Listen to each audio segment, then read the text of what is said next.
I'm just starting up a camera here. There are people who are joining us on Facebook that we'd like to say welcome to. Thank you for taking some time this afternoon. And I'm turning the microphone over to Allan Pomanski, who's going to lead us through the Maritimes New England tour. Good afternoon. How's everyone today? Good. Are you excited to learn about the Maritimes? How many have traveled with Fehr-Way before? Oh, okay. So we have a lot of new people who are going to venture out on something new. Well, let me ask you that if you have any questions and you want to ask during the presentation, please feel free to do that because you might forget if you save it till the end. I love the Maritime Tour. We're going to be going through.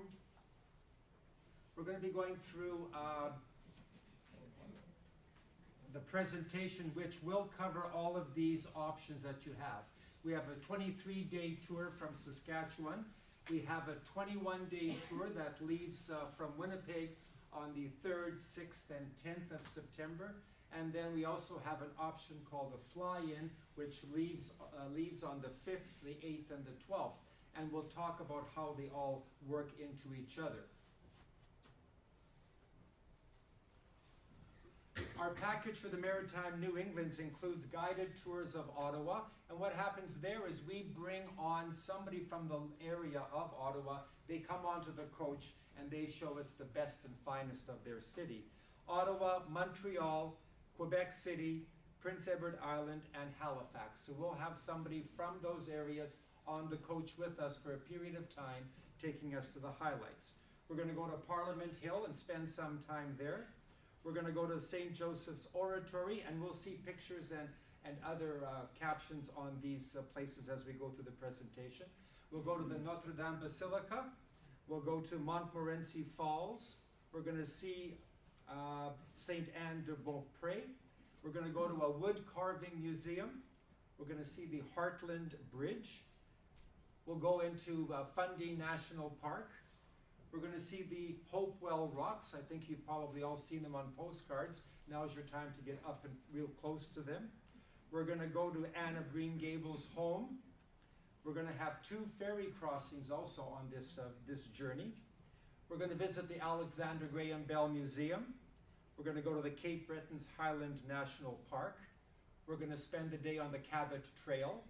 We're going to go to a Ceilidh, which is a kitchen party. It's a musical evening that we're going to spend together. We're going to go to Pier 21. We'll be at the Citadel National Historic Site. We're going to go to Peggy's Cove, Annapolis Valley. We're going to visit Grand Pré National Historic Site. We're going to see some reversing falls. We're going to go to Niagara Falls. And we're going to visit Bronner's Christmas Wonderland.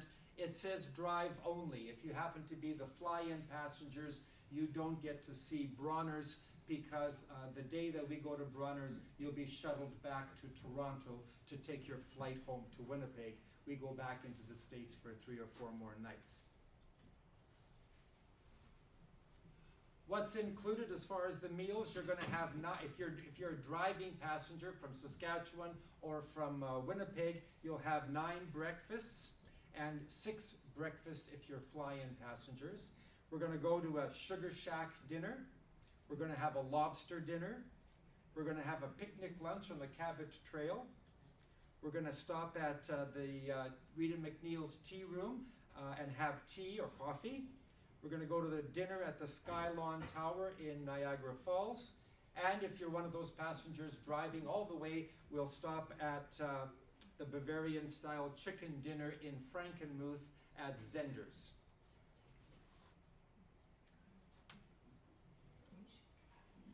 So our route. Let me see, where is that? So our route, if you're driving, you're going to drive from Winnipeg to Thunder Bay, down to Sault Ste. Marie, over to Ottawa. And we'll talk about this now. If you're a fly-in passenger, on day 3 of the driving people, you will arrive in Ottawa on day 3 in the afternoon, and I'll meet you in the lobby of the hotel in the evening and get you acquainted with what what's going to be happening from that point on. We're going to go to Quebec City. We're going to go to Fredericton. We're going to go to PEI, Cape Breton, Halifax, St. John, and then to Gorham, Albany, and Niagara Falls. And at this point, the fly-in passengers, like I say, will be shuttled from Niagara Falls to Toronto, and they'll take a flight home. We'll continue on the driving passengers to Birch Run, Iron Mountain, Grand Rapids, and home, 21 days later. And you can, there we go. So there it is with the fly-in route. They fly from Winnipeg to Ottawa. Everything else is the same here. And then from Niagara Falls, they fly back to Winnipeg. So your trip is 16 days, not 21.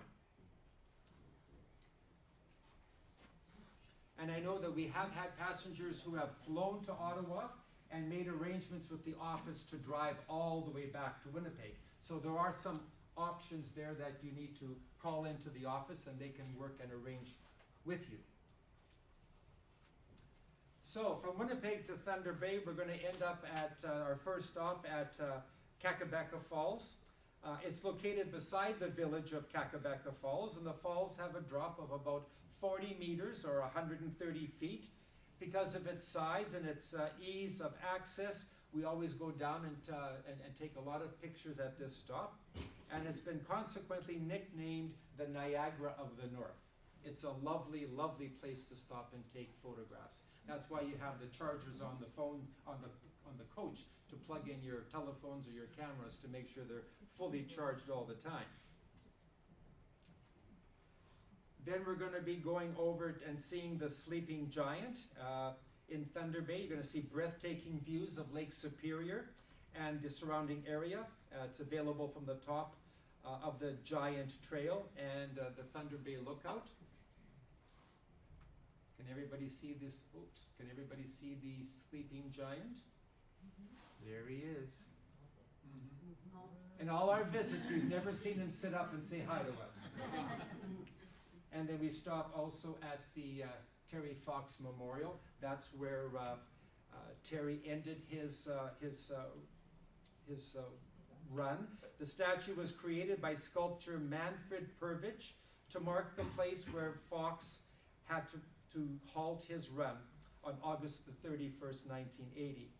It is not located at the exact spot, but it's as close as you can get to mile 3339. It's a very serene area. When we all get off the coach and we walk down to it, there's a hush that you can hear come over the crowd, and we all take pictures. It's a good picture taking spot, and people have time to reflect on the marvel that he was. Then we're going to drive from Sault Ste. Marie to Ottawa, and we'll stop at the Sudbury Big Nickel. Usually this is the place where I get to have a chance to take my first group photo. We all stand around the nickel and we're all waving and acting silly on our trip. And I get to take that picture, and then I send it to Mark, who puts it onto Facebook the next day. So you might see yourself on camera. And the fly-in group, as I say, we get to Ottawa in the late afternoon, and the fly-in group will join us there in the evening. So for them, they will meet the entire group the next morning on day 4 of the driving. While we're in Ottawa, we're going to visit Parliament. Up until last year, we always would go and visit the center block at Parliament, but they are under renovation and they're closed for 10 years. So last year was the first year we went to West Block. It was a wonderful guided tour by somebody who knows the area well, and that was very interesting to see how they've taken everything from center and moved it over to other locations. We're going to go to have a boat cruise on the Rideau Canal, and also will be in front of the Parliament buildings for another group picture. Little story I always like to say, last year we were all very patriotic, so we wore red and white shirts and we had flags on, And after we finished the tour of the West Block, we stood on the steps of Parliament Hill, and we all sang "O Canada." And we had a lot of people who stopped and took pictures of us, but there was no CTV cameraman there to take our photos and maybe find the next Canadian Idol. But we had a good time. When we're in Ottawa, we're going to stop at the Byward Market, a nice market to see fruits and vegetables, and people are selling their crafts that they make. And have anyone heard of beaver tails? Yeah. Oh, those delicious pastries are fabulous. We get to have a taste because they're located right here. Their little kiosk is there, and they're so good. The banana and chocolate is fabulous, and the cherry and apple pie is great. Oh, it's a delight, absolute delight. Make sure I'm on the right cheat notes here.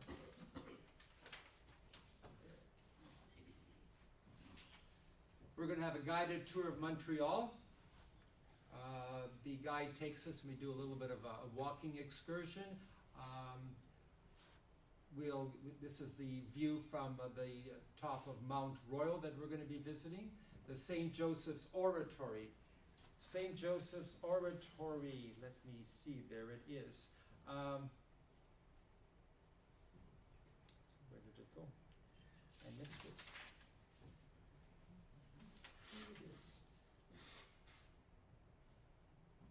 The St. Joseph's Oratory of Mount Royal, founded by Brother Andre, is a Catholic shrine which is dedicated to St. Joseph. People come here to express their faith and to do prayer, and they foster a feeling of healing and peace. The oratory receives pilgrims and visitors in the spirit of openness and compassion. Lovely place, very serene as well, and it's a lovely tour. Then we'll visit on a Sunday morning after morning mass. We'll visit Notre Dame Basilica, and they enjoy having us there as well. It's renowned for its extraordinary rich interior decoration and a daring architectural experience.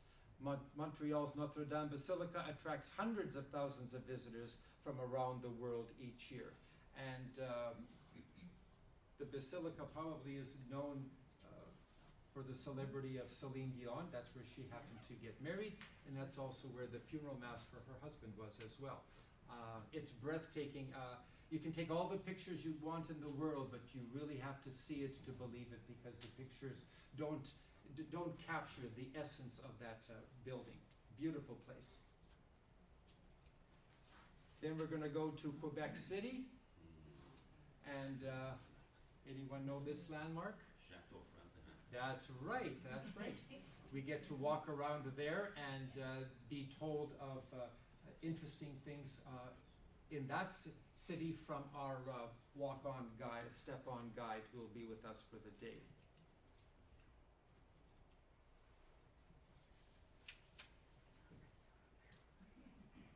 There's people having, they're paying attention to our guide. They're telling stories. We get to walk on cobblestone streets, lots of restaurants, lots of stores, and we actually go and see the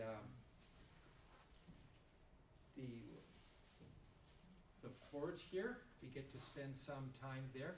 Lovely, a lovely day.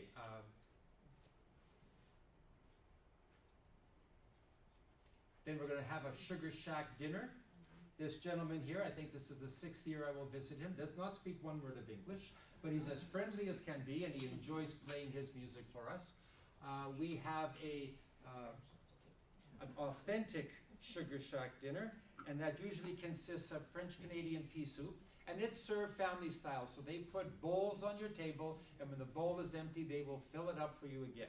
So French-Canadian pea soup, we have homemade pork rinds, and homemade ketchup and bread, baked beans, meat pies, maple ham, boiled potatoes, pancakes served with maple syrup, Coffee and tea and a special treat that they put on snow for us at the end of our meal. It is delicious. And lots of entertainment. When you walk in, there's a big basket and they've got wooden spoons. And if you know how to play wooden spoons, play along with this young man. He'll just love that. And you can get up and you can dance and just have a toe-tapping good time.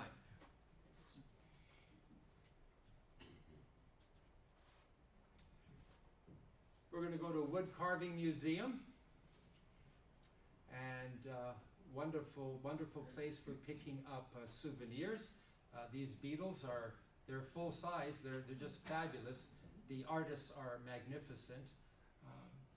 If you travel with me on the trip, you know that I love Christmas ornaments. So we buy ornaments there every year. They're really, really lovely. And I always ask the passengers to point out where their Christmas stores are, because I might miss one. My wife doesn't like me buying all those ornaments, but I buy them anyway. Okay. Heartland, New Brunswick, the world's longest covered bridge. We're going to visit that as well. The Heartland Bridge is in Heartland, New Brunswick. It's the world's longest covered bridge at 1,282 feet long. It crosses the St. John River from Heartland to Somerville, New Brunswick. The framework consists of 7 small Howe-truss bridges joined together on 6 piers. What we tend to do is the coach lets those who want to walk across the bridge off at this side of the bridge. We walk through, and those who want to not walk through stay on the coach, and he picks us up at the other end where there's a visitor center and there's washroom facilities and stores across the street. It's a nice walk, and it's just an experience that I think everyone should take if you can.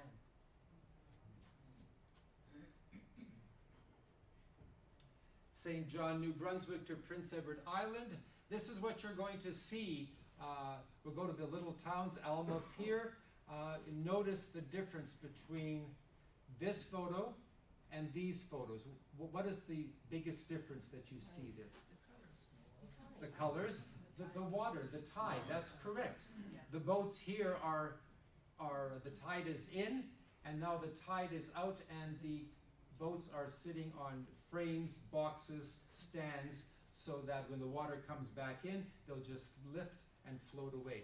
The people love to share their stories with you. We walk up and down the pier. We have chats with them. They like to tell us about their life when they're on the water. Very friendly people, and they love visitors. Hopewell Rocks. We've all heard of the rocks. They're also called the flower pot rocks. That's these formations here. Or simply the rocks are rock formations caused by tidal erosion in the Hopewell Rock Ocean Tidal Exploration Site in New Brunswick. They stand 40 to 70 feet tall on the shores of the upper reaches of the Bay of Fundy. The base of the formations are covered in water twice a day. Last year was the first time that I had gone there where we couldn't walk down because the water was high. But generally, we're down here nice and close, and everyone usually picks up a rock and saves it as a souvenir. We're going to see a giant lobster in Shediac. I've named that one Lucy, but I don't know. Shediac is a Canadian town in Westmoreland County. The town is known as the lobster capital of the world, and you can see why, and hosts an annual festival every July, which promotes its ties to lobster fishing. At the western entrance of the town is a 90-ton sculpture called the world's largest lobster. And that's also a good site for a group picture. Here's one of our drivers, Blair, and there's Eric, who's at the back of the room right now.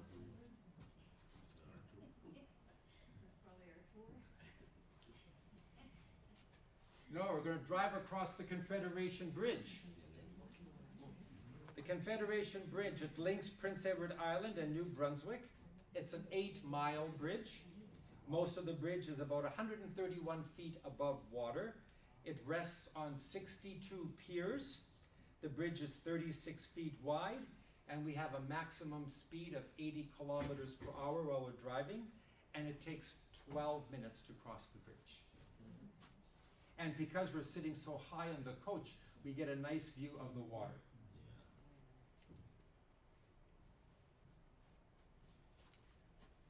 Then we're going to have a wonderful day with a tour person from PEI, and she's going to take us to Anne of Green Gables' home and spend a lot of time there. Here's Anne's home. And then we're going to spend some time talking to locals. There's the locals having a good time with their lobster traps.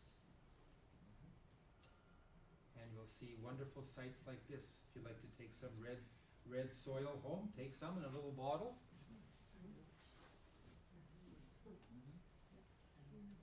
Now, who likes lobster? Look at that. We've got all these smiling lobsters ready for you. They have like a 60-foot salad bar which contains tons of seafood. And if you like mussels, this is going to be your paradise. Absolute paradise. And if you don't like seafood, there's other things on the items on the menu that you can order, so don't fear. She looks pretty happy.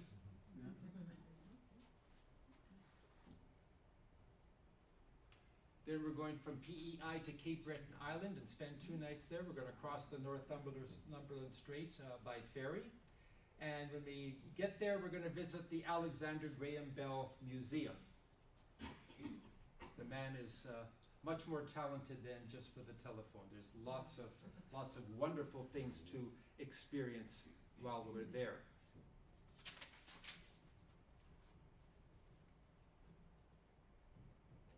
Cape Breton Island, we're going to spend the day on the Cabot Trail.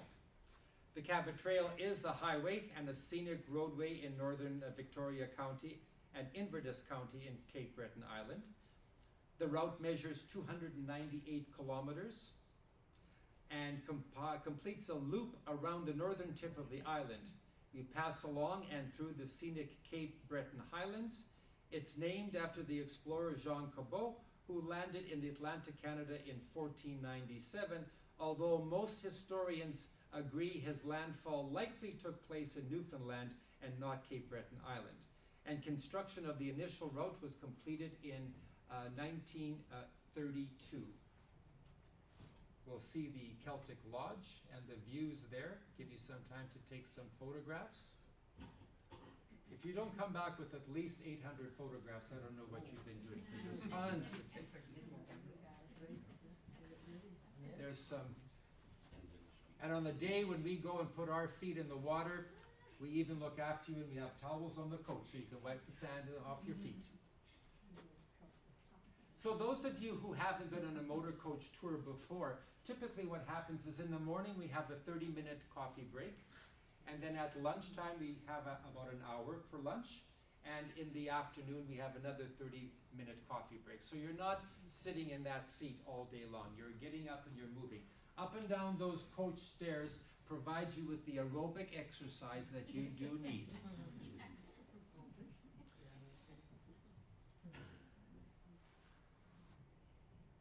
Then we're going to end up going to Halifax, and we're going to have a guided tour there. Citadel Hill. We're going to be able to step back in time and see how soldiers and their family lived and worked at this historic fort. We're also going to go to a cemetery. Why do you think we would visit a cemetery? Titanic.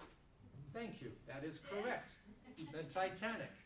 Fairview Lawn Cemetery is where 121 victims of the Titanic are buried. The small granite markers provide the names and the date of birth. Over a third of the markers are of unidentified victims, so no date, so only the date of death is shown. And some families have provided more inscriptions on the markers. The 3 rows of markers are curved to represent the bow of the ship.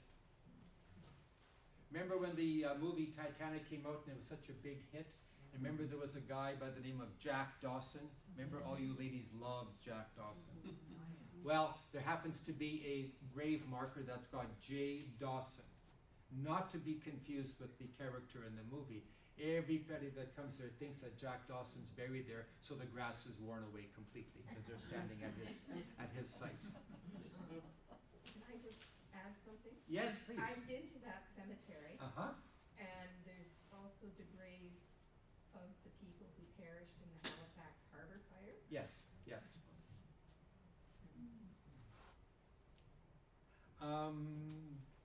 Pier 21. We'll stop at Pier 21, very similar to Ellis Island. It's an ocean liner terminal and immigration shed that lasted from 1928 to 1971. And over 1 million immigrants have come through Pier 21 into Canada, compared to the American Immigration Gateway, Ellis Island. We have a nice tour, and they take us through the building, and they give us a run-through of what these immigrants were feeling like and what they experienced when they first stepped on Canadian soil. And they take us through the process, and they've got wonderful displays. Some of our passengers choose to go and do some research in the archives and look for their own family members and find documents of them arriving. It'll show them their names, their signing in, how much money they had, and the date that they arrived. And people go there and get photocopies of that information.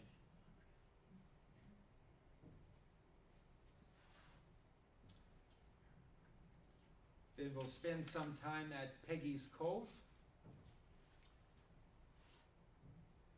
We have a lovely dinner there as well, and then you're free to walk around and explore. It looks just as serene and just as peaceful and beautiful as those pictures. We're going to go to Grand Pre National Historic Park. Admire the statue of Evangeline. She's a heroine of a Longfellow poem.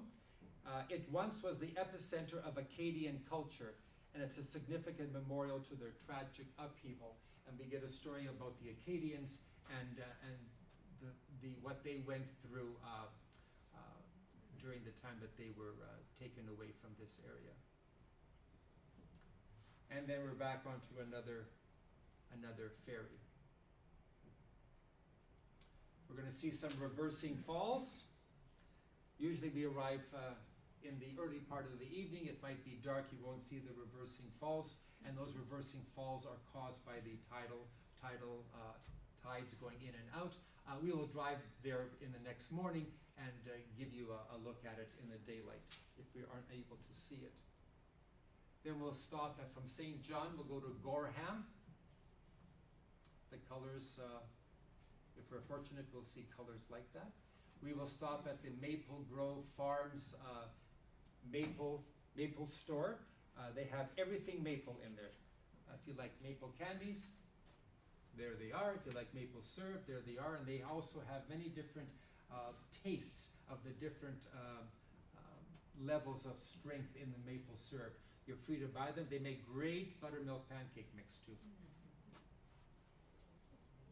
And if you like ice cream first thing in the morning, great soft ice cream too. Maple flavored ice cream. I always tell our passengers, make sure you bring a pair of stretchy pants, because we're going to eat well.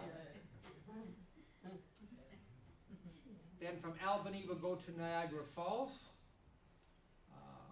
See the falls, see the sights around Niagara Falls, and enjoy that there. And then we're going to have dinner at the Skylon Tower. Anyone afraid of heights? No, you can't be afraid of heights.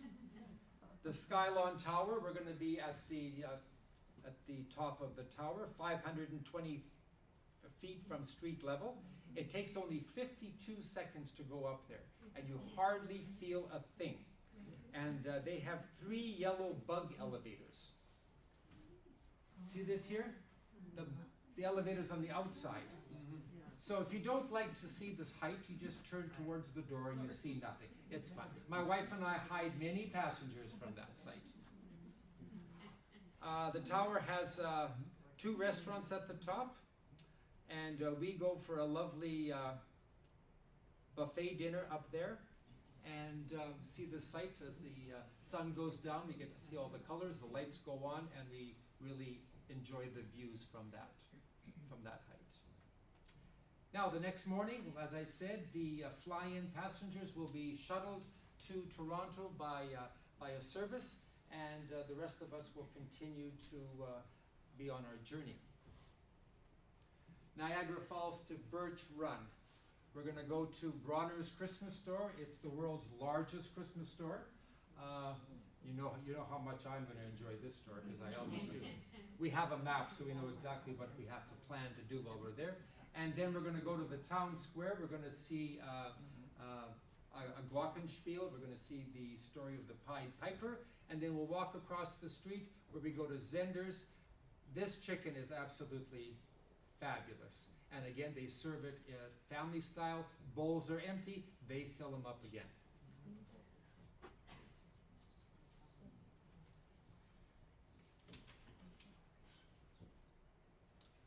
Then we're going to go to Birch Run to Iron Mountain. And then we're going to see the Mackinac Bridge that takes you over to Mackinac Island. Wonderful view. Iron Mountain to Grand Rapids. We'll see the Duluth Lift Bridge. And you see, Grand Rapids loves to have tourists, so they're welcoming us there. Grand Rapids to Winnipeg, Bemidji Visitor Center. Once again, a nice place for a group picture.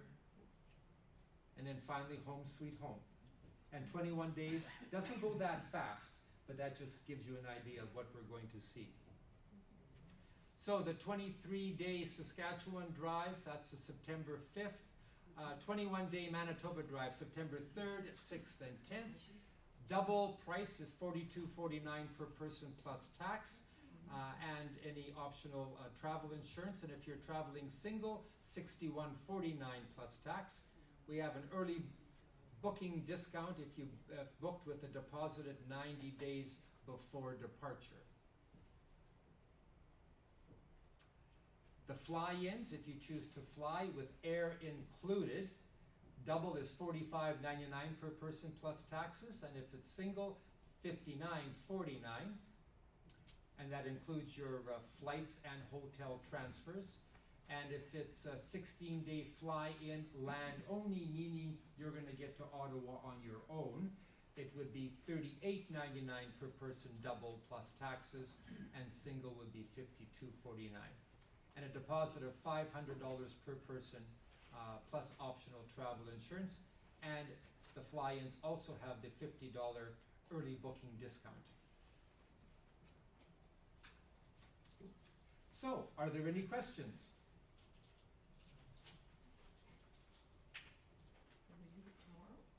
Can we go tomorrow? Well, you know, I'd like to do that tomorrow. What about the hotels that we'd have to stay at on the way? Pardon me? What about the hotels? What about them, dear? We look after all that for you. If you have any special rooming requests, we take care of that. They're all booked well in advance. They've got rooming lists. They know where everybody is going to be staying. What's the latest we'd arrive, and what's the earliest? What's the we'd latest? get up? Well, I think a typical day might start something like this. I'll tell you the night before. Wake-up call is at 6:30. Luggage out by 7 o'clock, and we're leaving by 8. And what that means is that the only time you're going to touch your luggage is when you bring it to the coach on the first day of your trip. And we will look after your luggage from that point on, except the last day when we arrive in Winnipeg, you've got to take it to your own home. So the driver unloads the luggage from the coach, the hotel takes the luggage, and they bring it to your room, inside your room. And in the morning, when I say luggage out at 7 o'clock, then the luggage will be picked up by the hotel staff. Some of our hotels have restaurants in them, some don't, but we provide you with restaurants that are within the vicinity of the hotel, so that you'll be able to get breakfast or snacks in the evening, whatever you would like. And what sort of time is stopping time the evening before? Uh, Are we going to have a very short night, you know? No, you won't have a very short night. We try to make it by dinner time, the 5:30, 6 o'clock time frame. Yeah. And the first 3 days, I'm going to say, are the longest traveling days, because to go anywhere from Winnipeg takes you 3 days. So we're going to get that driving in, but it's not going to be an unbearable night. You will have a good sleep. Okay, thank you. No, you're welcome. It's a good question. Yes. How many pieces of luggage each that you're allowed? You're allowed checked luggage, one piece per person, and then you've got carry-ons that you're responsible for, and you can bring into the coach and put it in the overhead bins. Or sometimes there is room at the back of the coach, underneath the coach, where you can put your own carry-on, leave it there, but you're going to be responsible for taking it to your room and bringing it back to the coach. Okay, thank you. Mm-hmm. Yes. When we stop at the visiting spot there, Yes. I'm just would like to find out how far do we have to walk? I guess it could be a mile, 2 miles. Oh, no. Not that far? Okay. I'm going to say that this trip requires mobility, but it is not gruesome. It is not going to be laboring you.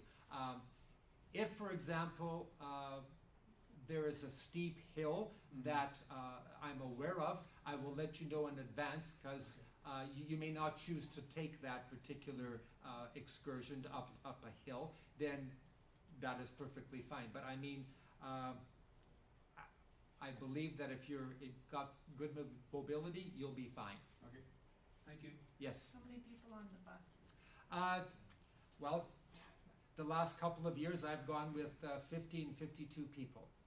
The coach holds 56. The 2 back seats I reserve for my supplies, and the front 2 seats is where I sit, so then they have a capability of up to 52. And do you rotate seats? Yes, we rotate seats on a daily basis.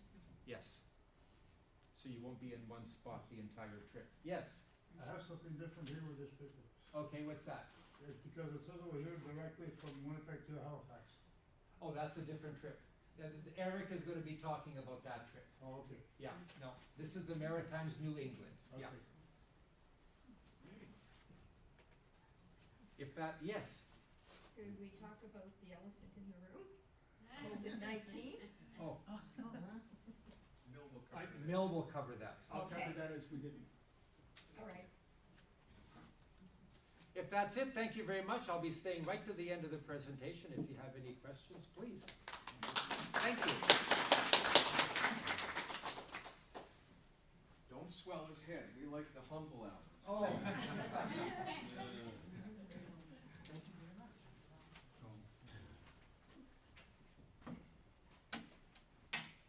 This is Eric Holland, who's going to take us through the Atlantic Canada and Newfoundland tour. I'm just going to step in front here for 1 second. For the folks that are out in Facebook world, we just welcome you. And if you have any questions as we work through this, if you are watching on Facebook, there's a spot where you can actually type that question. My wife Karen is at the back of the room, and she'll give me the question, and we'll try and answer it for you. So I'm going to step back here, and we'll begin. Well, thanks, folks, for coming this afternoon. Yes, I'm going to take you on a tour through what we call Atlantic Canada and Newfoundland. And as the gentleman said back here, this is a fly-in trip. We fly to Halifax from Winnipeg, and we fly back to Winnipeg from St. John's, Newfoundland. So it's a fly-in trip, and we charter a company in Halifax, much like our own, who will provide us with a coach and a driver who will meet us at the airport in Halifax and continue with us for the next 16 days and get us back to the airport in St. John's on our departure. So we're going to work our way through this tour. I will tell you that with my work, I've traveled to all corners of North America, from Yukon and Alaska to California to the East Coast. This is one of my favorite places in all of North America, is the East Coast of Canada. Absolutely spectacular. A little bit of a biased opinion. I was born and raised on Cape Breton Island, so yeah. Somebody gave me a thumbs up back there. I like that. Born and raised in a little coal mining town called Glace Bay on Cape Breton Island. So as you see there, Atlantic Canada, Newfoundland, 16 days. We have 3 departures scheduled, September 2nd, 4th, and 11th. So the route that you'll see there is we will fly from Winnipeg to Halifax. We have great flight times. We fly out of here in the morning. We'll fly with WestJet. We'll have a brief stopover in Toronto, change aircraft to Toronto, and then we'll fly into Halifax. A 2-hour time difference, so we'll be on the ground in Halifax at about 6 o'clock or so that afternoon, and our driver and our coach will be waiting for us at the airport and will take us directly to our hotel. Okay, and then we'll spend the next 16 days traveling. As you see the blue line on the map, we'll end up in St. John's, Newfoundland, spend a couple of nights there, and our driver will take us to the airport in St. John's, and we'll fly back again, a brief stopover in Toronto, and back into Winnipeg after that. So I won't belabor this, because a lot of this Alan has already gone through. Guided tours of Halifax, PEI, St. John's, Newfoundland. Alan didn't go through that, of course, because his tour doesn't go to Newfoundland. We'll have a welcome reception on day 3 in Bridgewater, Nova Scotia. Citadel Hill, Pier 21 again. Peggy's Cove, iconic Peggy's Cove. One of the most photographed places in all of North America, and it is as Alan has said, it is as beautiful as you think it is. We're going to visit the Fisheries Museum of the Atlantic. You'll see a little bit of this as we work through the slides. We'll take a ferry from from Digby, Nova Scotia to St. John, New Brunswick, crossing the Bay of Fundy. The highest and the fastest tides in the world are on the Bay of Fundy. We're going to see the Reversing Falls when we're in St. John, New Brunswick, Fundy National Park, Hopewell Rocks again. That's a spectacular visit, by the way. We have lunch at Hopewell Rocks. We have a guided tour. Will take us down the stairs and out onto the floor, the ocean floor. Anne of Green Gables home in PEI. PEI is absolutely gorgeous. It's a place that you will absolutely love. Alexander Graham Bell Museum. We'll visit in the little town of Bedeque in Cape Breton Island. Alexander Graham Bell, we know, is the inventor of the telephone. He actually invented a lot of things, an awful lot of things, and we'll see all of those at his museum. Cabot Trail. You'll see some photos later. I can't tell you enough about the Cabot Trail. It was so beautiful. We're going to visit Fortress Louisbourg, a French fortress that was built back in the 1600s. We're going to visit that. It's a recreated fort with folks in period costume, and they'll take us on a tour. Cayley, as Alan's already talked about, ferry ride from North Sydney to Port aux Basques. So this is the difference in Alan's tour. We will spend the night in a little place called North Sydney in Cape Breton Island, and then the next morning we'll sail at about 11 o'clock in the morning. We'll sail to Newfoundland. It's about a 6 to 6.5 hour sailing. I have never had bad weather, knock on some wood that we have here. I've never experienced bad weather. In fact, always experienced very warm weather and very calm seas. It's about a 6.5 hour trip across. Arrive about 6 to 6:30. We'll get into Port aux Basques. And as we get off the ship, the sun will just be setting. It'll actually be coming down. And we're going to have a 2-hour drive. After we get off the ship, we're going to drive up to Corner Brook, Newfoundland. So we don't stay in Port aux Basques. We drive to Corner Brook. So we have about a 2-hour drive once we get off the ferry. We're going to be in Grossmore National Park. We're going to visit, while we're in the park, we're going to visit Bond Bay Marine Station. That's a great visit, run by the students of the Ocean Studies Department of Memorial University in St. John's. And these kids are absolutely passionate about their studies. So they run the marine station, and they're going to take us on a tour, show us some very interesting crustaceans, take things out of tanks and let you hold them and that type of thing. We're going to visit Gander, Newfoundland. We're going to visit the North Atlantic Aviation Museum. That's where we'll meet our guide. Her name is Rhonda, and Rhonda will then take us on a tour of Gander. We're going to visit the Silent Witness Memorial. You'll see a little bit of that later. I'll tell you a bit about it. We're going to go up in the Twillingate area and visit the Ock Island Winery. They're going to give us a tour of the winery, and we're going to have some samples of a bar set up, and they'll give us lots of samples. Arches Provincial Park. That's going to be a little place called Cowhead, Newfoundland. And at night, once we arrive, those who wish, I'll tell you more about that later, we'll take you to this beautiful place called Arches Provincial Park, where the tides over thousands of years have carved the stones and tunnels through stones, and we'll take you out there. Twillingate Museum we'll visit, Long Point Lighthouse. Cape Spear, the most easterly point in all of North America. We're going to visit that when we're in St. John's. Signal Hill, tell you a bit about that, and so on, baggage handling. So that's some of the stuff that we're going to do as we try. You will be kept very busy. This is a busy tour, and we do that purposely. This is an area that many people have had on their bucket list for many years. They've saved for it. They've planned for it. We don't want you to come back and feel disappointed that you've missed something. So we keep you pretty busy on this tour. Meals, 8 continental breakfasts, 3 lunches, and 1 is a picnic lunch on the Cabot Trail. It's absolutely beautiful. We stopped at a little place called Macintosh brook and a little park. And we have a little time. If you want to walk up through follow the trail up through the bush, you can do that as well. We're going to have 2 dinners, and one is a lobster dinner in North Rustico, just outside of Charlottetown, PEI. Have a wonderful lobster dinner, and then we'll have a Fehr-Way dinner as well. Rita McNeil's tea room. She lived in a little place called Big Pond, Cape Breton Island. She lived in a 1-room schoolhouse where she raised her kids. And she opened it up over time. She had some success in her career. She moved from the 1-room schoolhouse and opened it as a tea room. It was fantastic. A year and a half ago, it closed. I've had no real explanation as to why the tea room closed, because it seemed to be successful. Her son Wade runs it, so he's opened a location in Sydney, so probably about 20 kilometers away from where the original was. He's opened a place in Sydney, and we'll stop at Rita's Tea Room. They're wonderful. It's more of a museum than it is a tea room with all of her history, her albums. And any Rita fans in the group? Yeah, a few. Fantastic. We're gonna have a mug up in Newfoundland at one of our hotels. Mug up's kind of a kitchen party. We're gonna have in the evening. They'll have entertainment for us. They have some food and whatnot for us to enjoy. And then our last evening in St. John's, we're going to enjoy a screech-in ceremony. Who knows what that is? You guys know what it is. What do you think it is? Kiss the cod, yes. You will become honorary citizens of Newfoundland if you involve yourself in the street. The evening is wonderful because they provide us with a beautiful meal, an absolutely beautiful dinner. There's a local entertainment there, and then at the end there's a whole screech-in ceremony. You'll get a certificate telling you you're an honorary citizen of Newfoundland. So, Winnipeg to Halifax. We're going to spend 2 nights. The city of Halifax, our hotel, the Lord Nelson Hotel, is beautiful. It's right down in the core area of the hotel here. It's kind of like a mini Fort Garry Hotel here in Winnipeg. Beautiful, beautiful hotel. We're going to have guided city tour again, as Alan has said. We're going to go to Pier 21. This is a group that I photographed here. This is right across the street from your hotel. Is that you, Earl? Right there? And Earl and Catherine back here. I think that's Earl right there. That's right across the street from your hotel. We'll actually do a tour there. The tour guide will take us through, but in the evening, if you wish, you can go across and spend some time. They're called the Public Gardens. Absolutely wonderful. Visit. Peggy's Cove. Again, I can't tell you enough about Peggy's Cove.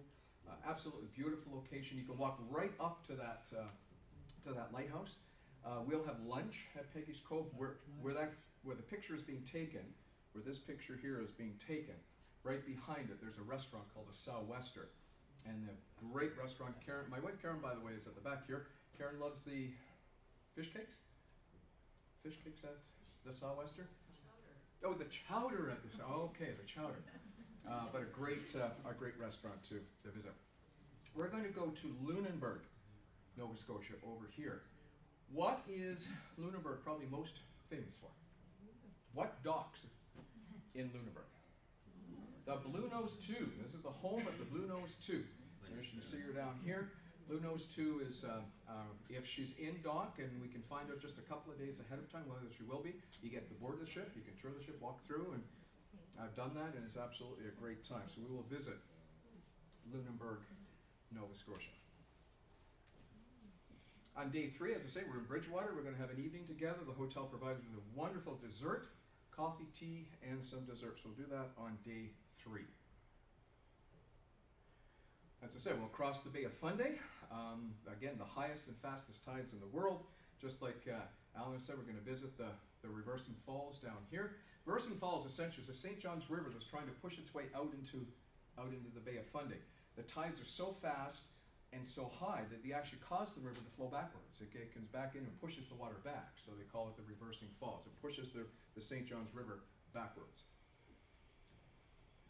Alma Beach again, you can see here, these boats go out, do their fishing, and come back. The tide goes out, the boats sink, and they settle on, they have some metal racks and wooden racks down on the floor of the harbor, and then when the tide comes back in, they float back up and off they go again. Again, Shediac, that you see there, Alan had talked about, and that's where the big lobster is, and we'll be there for a group photo we'll take there.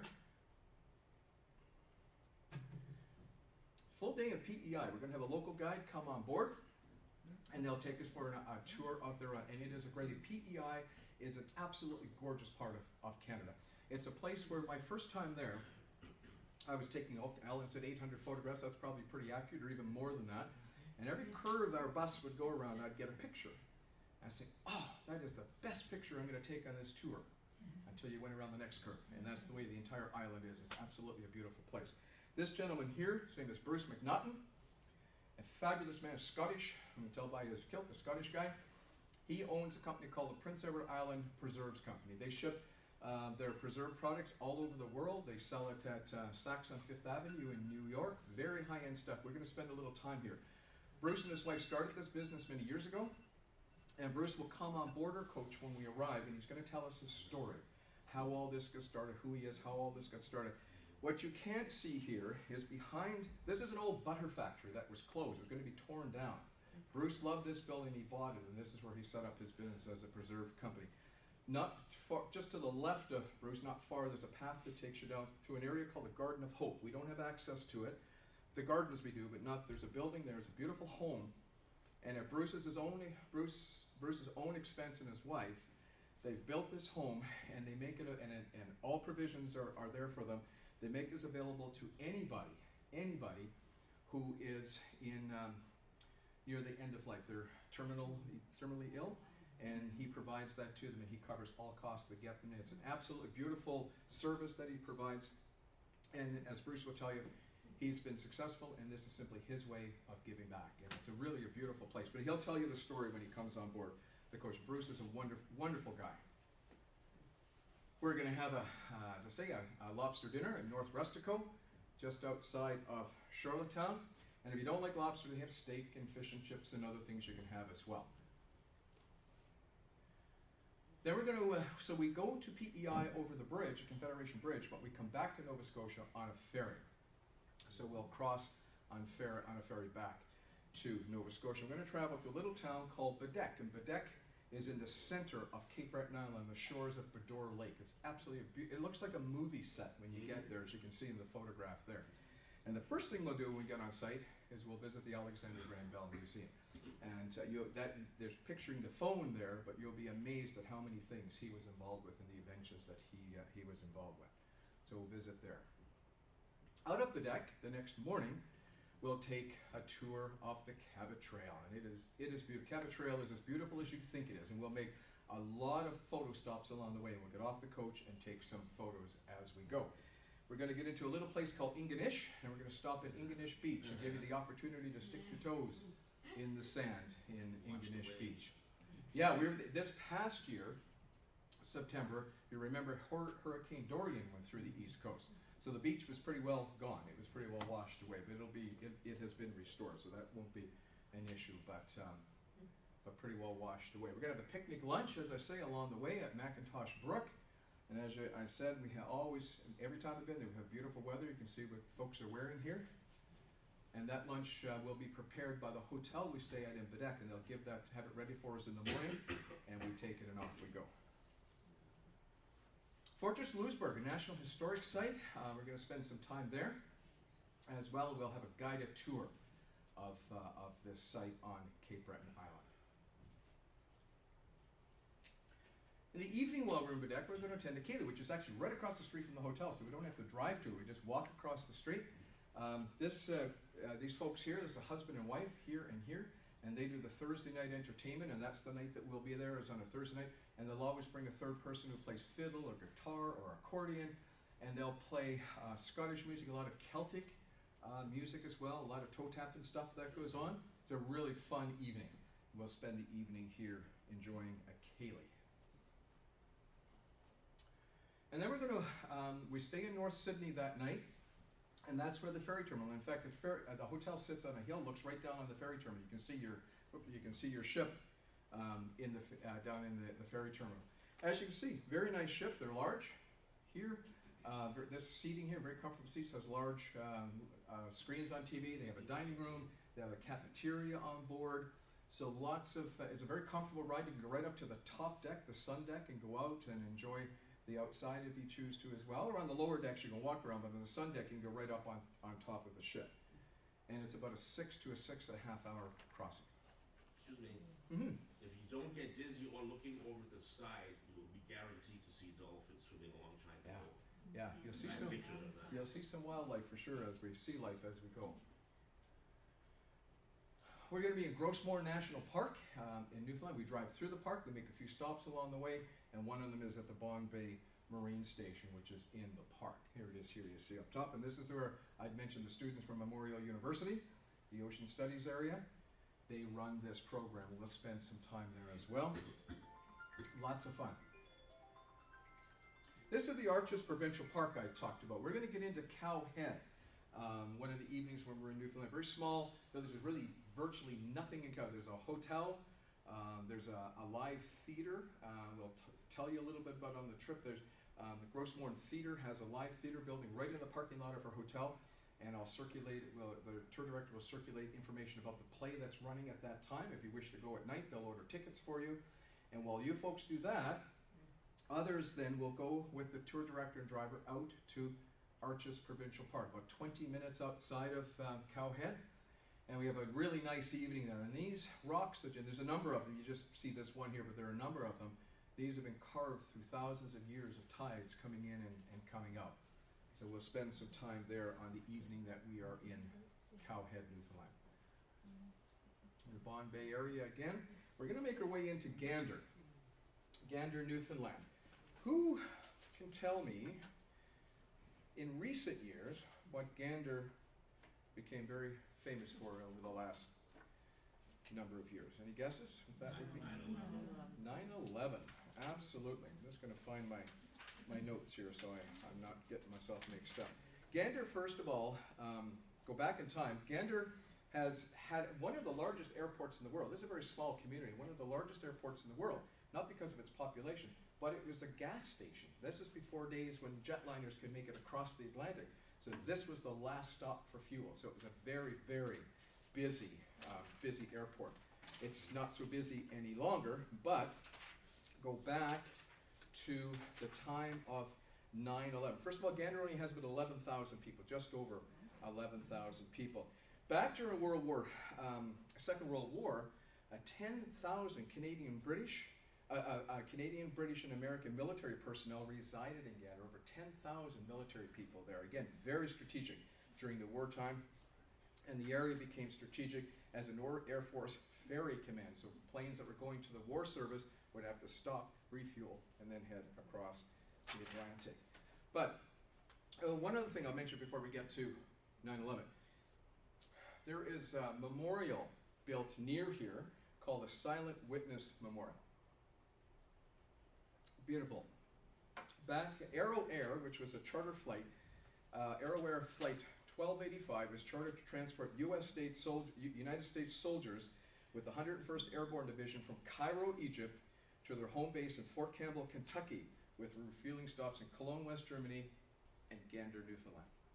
On the morning of Thursday, December 12, 1985, shortly after takeoff from Gander, the aircraft stalled, crashed, and burned about a half a mile from the runway. And we'll take you out to where that memorial is. The American military have built a gorgeous bronze monument there.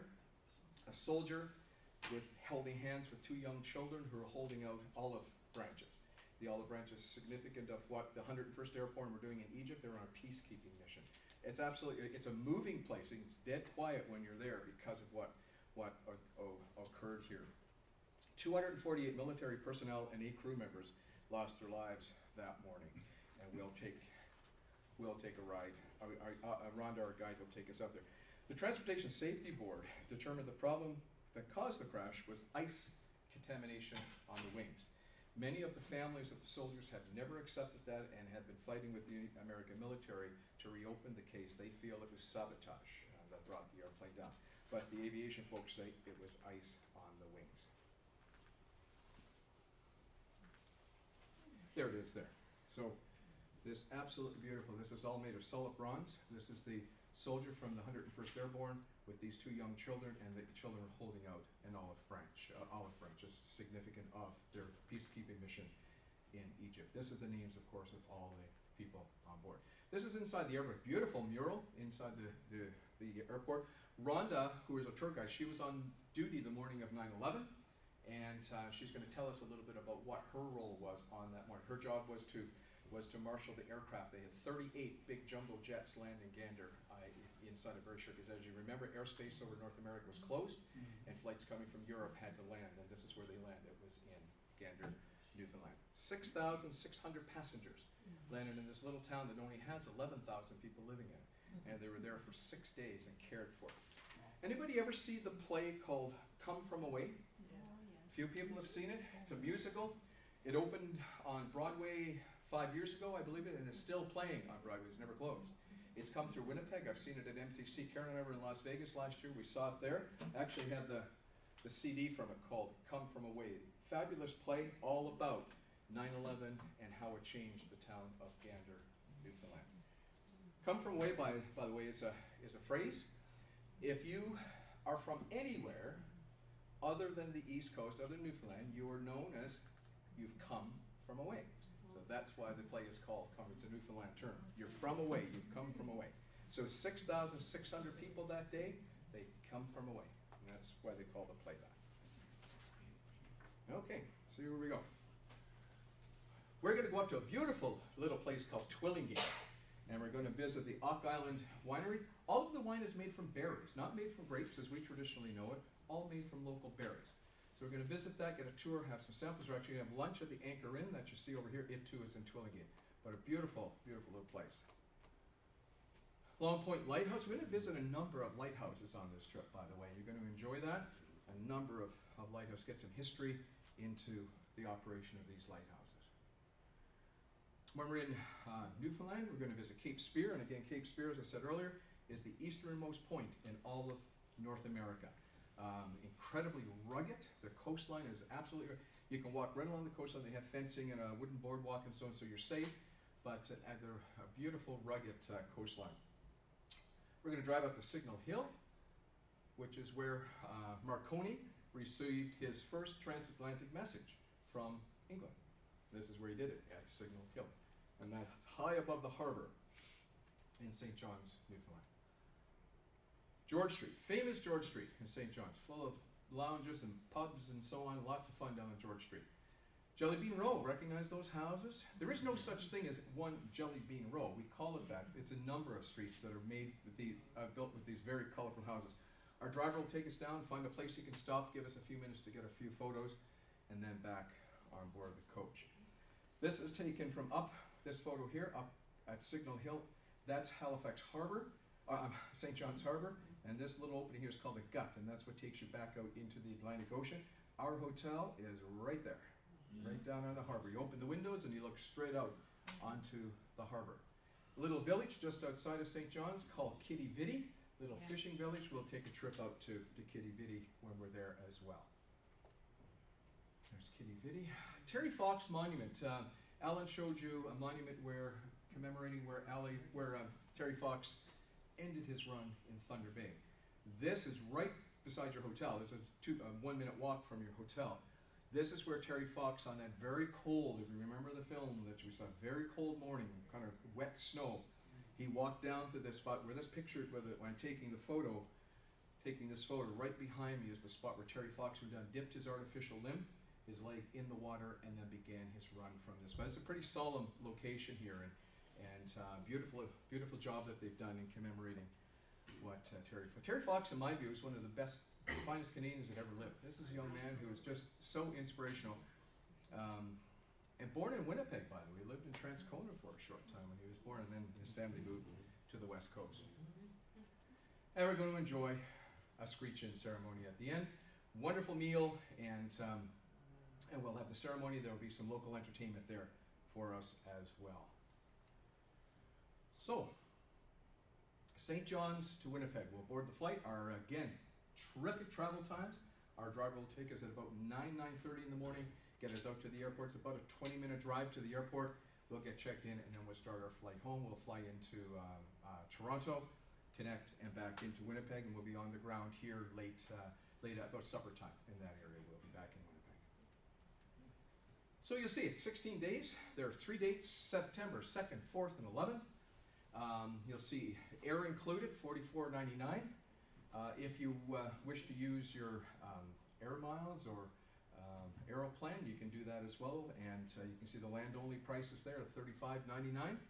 I'll just give a quick plug for traveling with us as a group. The price is good. I will tell you that. You can go online and check, but the price is good for the airfare. But if we travel as a group, that's always nice to do. But when we arrive in St. John, or arrive in Halifax, we have our shuttle, I have our coach waiting for us to take us to the hotel. If you fly in yourselves and you arrive 6 hours before or 6 hours later, you'll have to take a cab to the hotel, and the cab's about $50 in each direction from Halifax Airport to the hotel, and the same in Newfoundland. If you arrive about the same time, you're welcome to come on board with us, but you'll be responsible for that. And then we will, sorry? Yes, and we'll cover the cost of your first bag. And luggage is if you're paying for it on your own, it's $30 per bag in each direction, I think. So that's a $60 savings per person if you fly through. And I'm not trying to sell you on that. You can do your checking in terms of pricing, but it is really good to travel as a group. Final payment due 60 days prior to departure. In the top right corner, you'll see $50 early booking discount if booked with deposit 90 days prior to departure. So that's a lot of information really quickly. Any questions at all on Atlantic Canada and Newfoundland? I have the next slide. I'm not going to use right now. The next slide, I've put together a short slide presentation of photos that I've done this trip several times, of photos that I've taken on this trip. I'm not going to show, Mill has a presentation to make on Newfoundland and Labrador. When he's finished, if those of you who wish to see it want to stay behind, I'll play it at that time, but I don't want to hold you up if you need to get away. So Mill will do his presentation, and then we'll show those photos afterwards. So any questions at all? And again, I'm staying behind, so if you have questions afterwards, that's good as well. Yes? Any laundry facilities? Yeah, excellent question. How do we handle laundry on trips like this? After 16 days, I'm sure we need to do some laundry. Prior to leaving, about 2 weeks prior to our departure from Winnipeg, you'll receive a package from Fehr-Way, a wallet with lots of information. And one of those pieces of information is a list of all of the hotels that you will stay in on the trip. So if you wish to copy that, you can leave it with a family member or friend so they know where you are. But also on that list of hotels, it tells you whether that hotel has laundry service available. So you can kind of plan out your own evening of laundry that you're going to do. And it's typically a coin-operated laundry room. And yes, so you'll get that about 2 weeks before you leave. And almost all of the hotels, maybe not all, but almost all have laundry facilities as we travel along. So you'll get that about 2 weeks after we leave the city here. Yeah, for sure. That's a excellent question. Any other questions, folks? Okay, I'm going to turn it over to Mill, and he will take from there. And those who wish to stay behind afterwards, I'll show you a short slide film with some photos that I've taken from Atlantic Canada and Newfoundland. Now, you may have noticed that we did a drive out of Winnipeg, and we went to the Maritimes, turned around and came back. You could shorten that down by flying part way, but your trip takes you to the Maritimes, back through New England. Then the trip that Eric just showed us here, you fly into the Maritimes, into Halifax, and you do the Maritime provinces plus Newfoundland. And then what I'm just going to run through quickly here is show you a bit about our Newfoundland and Labrador trip. On this one, you fly into Newfoundland. Deer Lake, Newfoundland is the airport closest to Corner Brook, and you fly into there and you take a 12-day trip across Newfoundland. It does take you into Labrador as well. The two dates that we have specially arranged are for June 10th and July 6th. We do this with a company called McCarthy's Party. They are very much like our own company. They're a Newfoundland family that has been showing people Newfoundland for 40 years, and not only do they do a good job of showing, but they do have a very good way of taking care of their passengers. So we feel very good in trusting you to their care. June the 10th departure has a couple of seats left on it. July the 6th is about a month later, and that one has more seats. If both are full, or if those dates don't work for you, there are some others that we can inquire about and possibly put you on a trip to Newfoundland. Package includes a local Newfoundland guide, and even though it is a Newfoundland guide, you can understand them. They do use a lot of retired teachers for the guide services, and most of them speak quite clearly. And while it's not the English that we necessarily know, they'll explain if you need it. We'll have sightseeing in Grossmore National Park. You'll take a water shuttle tour on Bond Bay. That is weather permitting. We'll visit the Sir Wilfrid Grenfell Mission. We'll tour the Lasso Meadows where the Vikings landed. We'll take a ferry crossing to and from Labrador. In Labrador, we'll take a tour of the Red Bay Basque Whaling Station. We'll have excursions to Twillingate Island. That is one of the ones that Eric was showing you. But in addition, we do go up to Trinity, and it's not Cave, it's Cape Bonavista. You know, out of the song From Bonavista to Vancouver Island, well, we'll get you to Bonavista. We'll tour the Ryan premises. There will be a tour with the guide of St. John's, and all the entrance fees to the National Historic Sites and that along the way are all included in the tour. There is an excursion to Cape Spear. At Bull Bay, there's a whale and puffin boat tour, and once again, it's weather permitting, but the touring on the water shuttle and the whale puffin are generally no problem at all. And along the way we'll have a screech-in ceremony. Now the picture of the screech-in ceremony doesn't come until the end of the pictures here, but it takes place on the Bond Bay water shuttle tour that we do. Included meals are 11 breakfasts, so that's basically all of your breakfasts. You'll have 8 midday meals, and you'll have 4 dinners. We start off along the east coast, our west coast of Newfoundland. You'll fly into Deer Lake, and they'll pick you up at the airport, take you to Corner Brook, and one of the first places that we'll visit coming up the west side of the island there will be Plum Point. We do go through the Grossmore National Park. This is a picture taken from an airplane. We won't be doing that one. But it shows you some of what we see from down below looking up, and the fjords along the west coast of Newfoundland create some really beautiful scenery.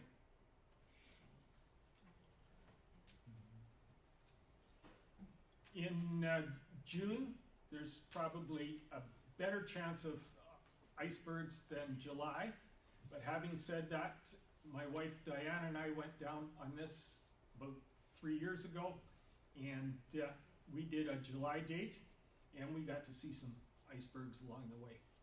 There were still some that were caught.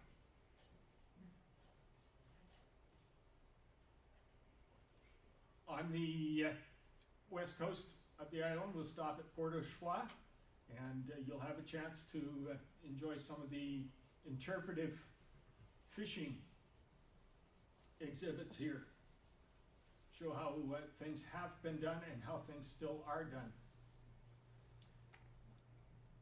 As you come up, if you're looking at Newfoundland, you know on the west coast there's a finger that goes up, and up at the north end is where we'll see the Sir Wilfrid Grenfell mission. You may remember Sir Wilfrid Grenfell, who was a medical missionary to the fishermen and the families along the coast here. He was also instrumental in the early co-op movement and bettering the people that lived along the way there. Today there's a museum and a hospital that's named after him. Lanso Meadows is where the Vikings, the first Europeans to land in North America, this is where they landed and actually stayed over a couple of years, stayed over the winter. They had, similar to some of our early settlers in Manitoba, they had the sod hut. Well, here they had a sod house that basically gave them shelter and also provided a place for them to work. And you get a chance to see it, and as well people that are in the period costume, and some like this in the lower picture, the lady is telling us about the day-to-day life for the Vikings that were living there. From Newfoundland, we're going to take the ferry over to Labrador.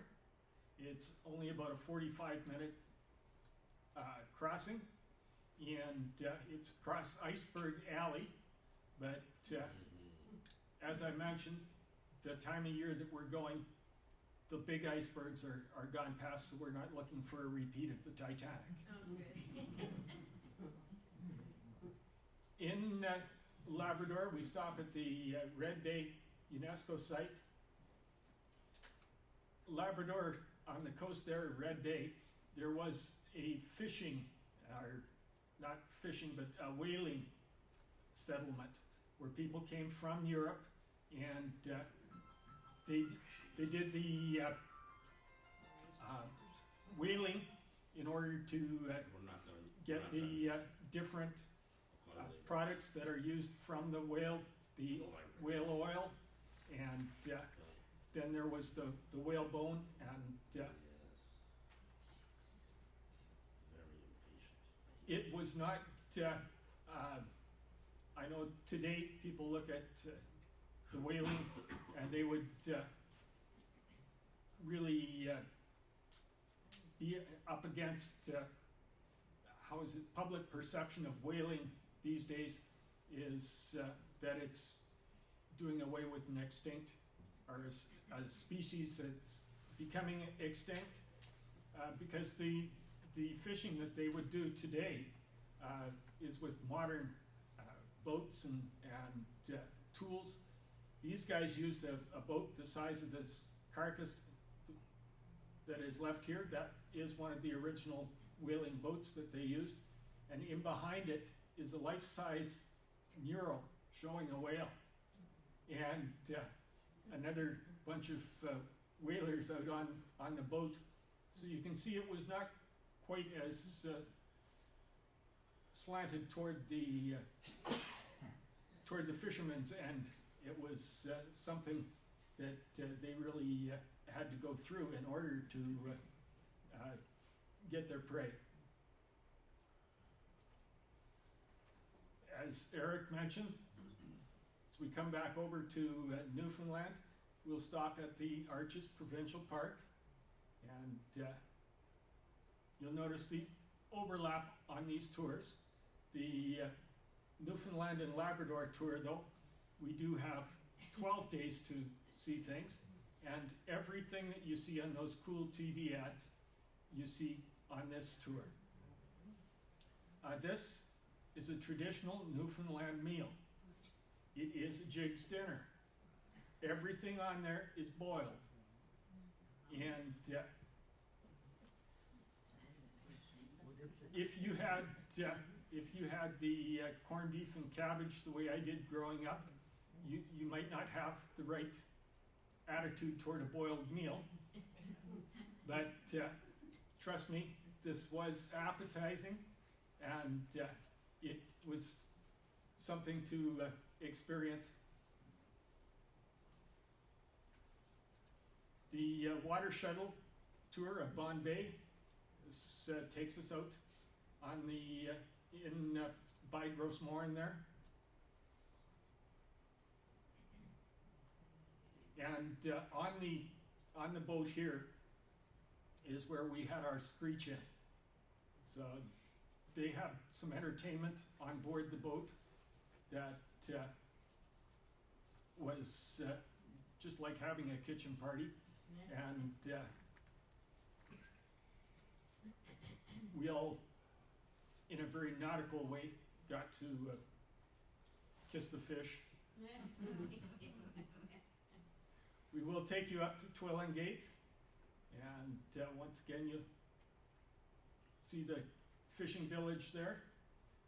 One of the places that we visit that you don't do on the other is Trinity, and at Trinity there is a fishing museum, and they show how the fish are treated, how they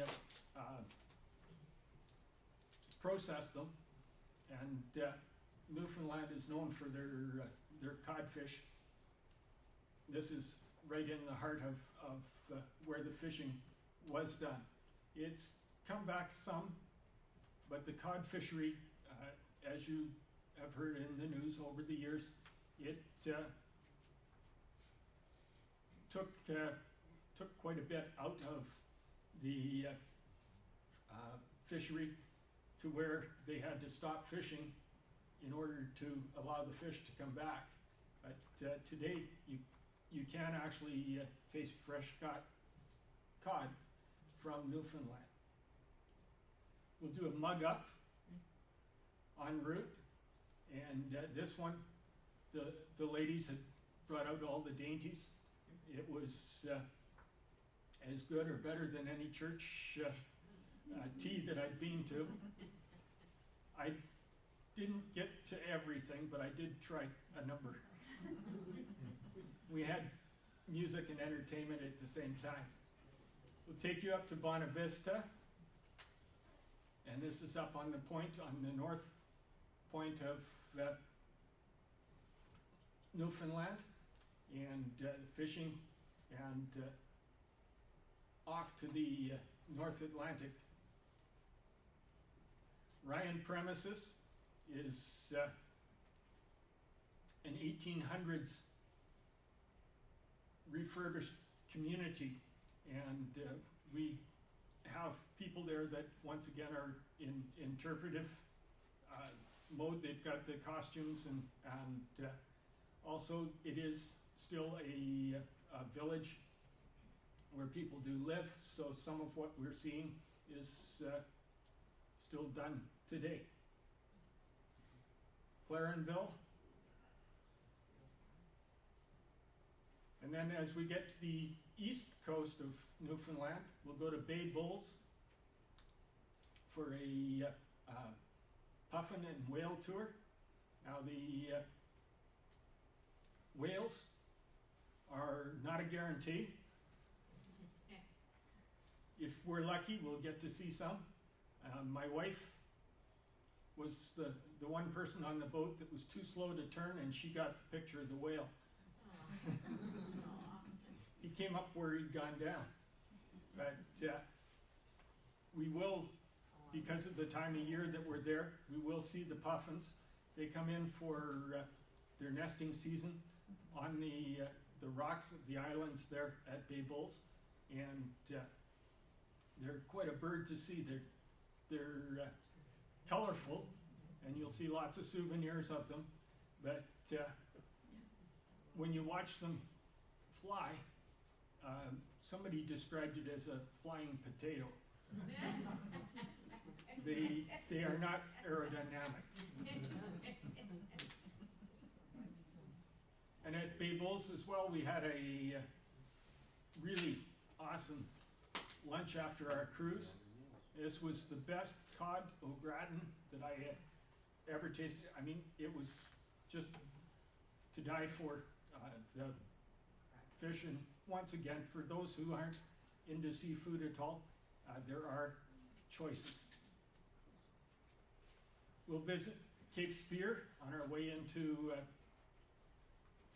St. John's. And we won't be there this early in the morning.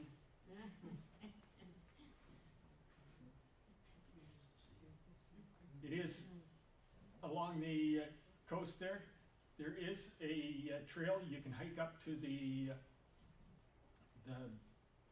lighthouse, or if you're not inclined to wear yourself out, you can watch the others do that. Somebody got this one out of place. This was actually a Long Point lighthouse. My wife took that picture. I think she was at the time trying to count on what my insurance policy was. It was a beautiful place. In St. John's, you'll see again the colored houses and the old row houses with each of them different colors. It's a leftover from the original settlers, the fishermen. You'll see the basilica that St. John's was named after. And also there's a thing called the Rooms. This over on the side here. This is a museum. And the building, it looks out of place here as being kind of so much bigger than all the other buildings around it. It is. And it sits where from the harbor you look up at the hill, and it sits there just like a house on the hill as a silhouette. And they have a lot of Newfoundland history and also the modern art and crafts that are on. We'll have a chance to visit there. And as I told you, they put this one in at the end. This is some of our folks bravely becoming Newfoundlanders. For this tour, it's 12 days. It's June 10th and July 6th are the two dates that we have, and as I mentioned, we can inquire about other dates if that's needed. The price of the tour includes only the land portion.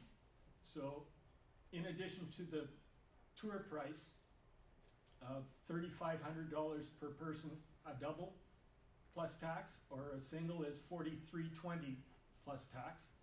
In addition to that, you will have the cost of airfare to Deer Lake and home from St. John's. And it is, because of the number of people that do the trip, it is not something that we can get a group rate on, but it is reasonably priced. I set somebody up just last month. It was an $800 round trip. Deposit on this one is $300 per person, and there's optional travel insurance. And you'll notice we had the same thing mentioned on the other two tours, optional travel insurance. It is optional, but it is something that we very strongly encourage people to invest in. It protects your investment in the trip. As you come closer to the time of the trip going, our brochure inside the back page describes the amount of your deposit that is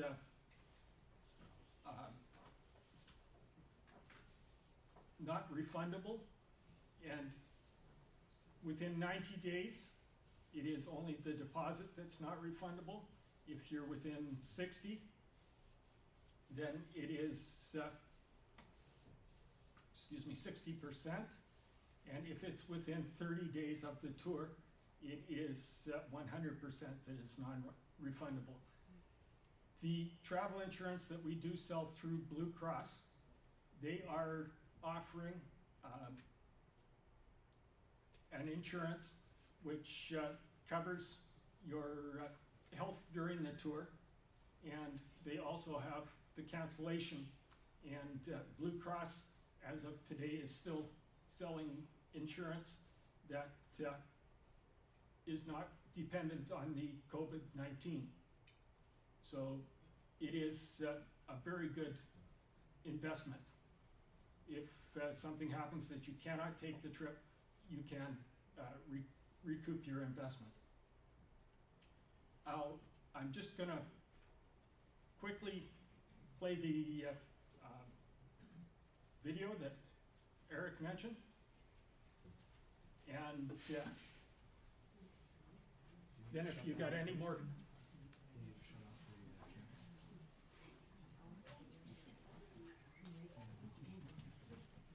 And for those in Facebook land, thank you for joining us this afternoon. And if you have any questions or want to book one of the tours, make sure that you call our office, 1-800-263-3691.